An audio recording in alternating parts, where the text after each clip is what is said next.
Hello viewers, welcome to Radhis Tamil Kitchen. Radhis Tamil Kitchen la இன்னைக்கு சின்ன வெங்காய குழம்பு எப்படி செய்யறதுன்னு பார்க்கலாம். 200 கிராம் சின்ன வெங்காயம் எடுத்து உளிச்சு வச்சிருக்கேன். கட் பண்ண வேணாம், முழுசாவே போட்டுக்கலாம். ஒரு தக்காளி பழம் கட் பண்ணி வச்சிருக்கேன். எலுமிச்சை பழ அளவு வந்து புளி வந்து தண்ணியில போட்டு ஊற வச்சு வச்சிருக்கேன். 1/4 டீஸ்பூன் மஞ்சள் தூள், 1 டீஸ்பூன் மிளகாய் தூள், 1 டீஸ்பூன் மல்லித்தூள், சாம்பார் தூள் வந்து 1 டீஸ்பூன் எடுத்துருக்கேன். அரை மூடி தேங்காய் எடுத்துக்கோங்க. 5 பல்லு பூண்டு, 3 வரமிளகாய், கொஞ்சமாக கருவேப்பிலை, 1 ஸ்பூன் வெந்தயம், ஜீரகம் மிளகு வந்து 1 ஸ்பூன் எடுத்திருக்கேன், கடுகு 1 ஸ்பூன், உப்பு வந்து தேவையான அளவு. எப்படி செய்யறதுன்னு பார்க்கலாம். வானல்ல எண்ணெய் 2 ஸ்பூன் ஊற்றிருக்கேன். நல்லெண்ணெய் ஊற்றிக்கோங்க, டேஸ்ட் சூப்பராக இருக்கும். எண்ணெய் காஞ்ச பிறகு வெந்தயம், ஜீரக மிளகு, கடுகு,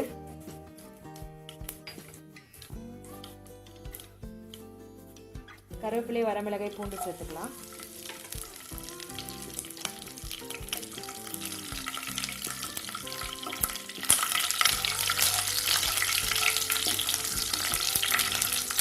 வெந்தயம் கலர் சேஞ்ச் ஆகணும்னு உளிச்சு வச்சிருக்க சின்ன வெங்காயத்தை சேர்த்துக்கலாம்.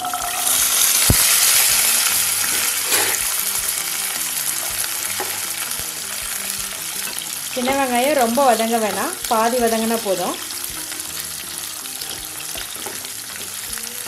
காய்கறி இல்லாத சமயத்தில் ரொம்ப ஈஸியாக வெங்காய குழம்பு வச்சிடலாம்.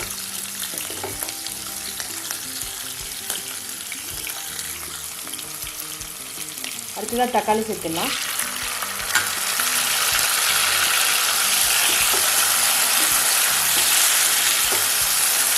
தக்காளி நல்லா வதங்கிட்டோம். தக்காளி ஓரளவுக்கு வதங்கிடுச்சு.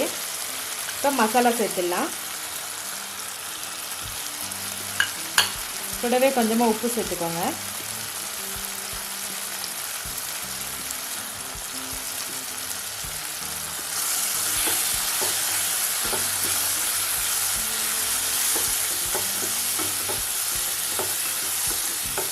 ஒரு நிமிஷம் நல்லா வதக்கி விடுங்க. மசாலாவோட பச்சை வாசனை நல்லா போகணும்.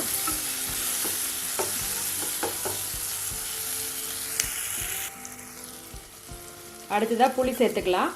ஊற வச்சு வச்சுருக்க புளியை வந்து கரைச்சி வடிகட்டி வச்சுருக்கேன். கெட்டியாக இருக்குது.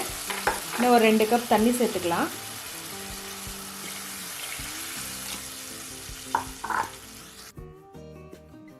குழம்பு வந்து நல்லா வேகணும். புளி நல்லா கொதிச்சு ஊற்றிருக்க எண்ணெயெல்லாம் மேலே திரண்டு வரணும்.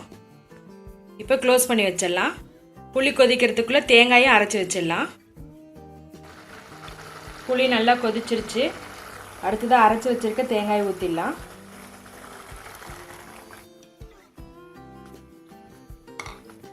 தண்ணி ரொம்ப சேர்க்க வேணாம். புளிக்குழம்பு கெட்டியாக இருந்தால் தான் நல்லாயிருக்கும்.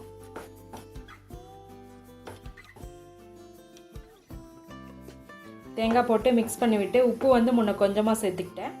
இப்போ இன்னும் கொஞ்சம் உப்பு சேர்த்திடுறேன். நல்லா கொதி வரட்டும். சின்ன வெங்காய காரக்குழம்பு ரெடி ஆகிடுச்சு. எண்ணெயெல்லாம் மேலே திரண்டு வந்துருச்சு. குழம்பு இன்னும் கொஞ்சம் டேஸ்ட் கொடுக்கறதுக்காக சின்னதாக ஒரு துண்டு வெல்லம் சேர்க்குறேன். மேலே மல்லி இலை போட்டுக்கலாம்.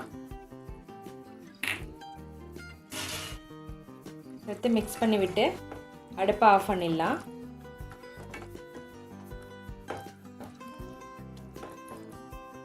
சுவையான சின்ன வெங்காய காரக்குழம்பு ரொம்ப ஈஸியாக பண்ணிட்டோம். நீங்களும் இதே போல் வீட்டில் ட்ரை பண்ணி பாருங்கள். எங்கள் சேனலை சப்ஸ்கிரைப் பண்ணுங்கள். இந்த வீடியோவை ஷேர் பண்ணுங்கள். ராதிஸ் தமிழ் கிச்சன் பார்க்குற எல்லாருக்கும் ரொம்ப நன்றி.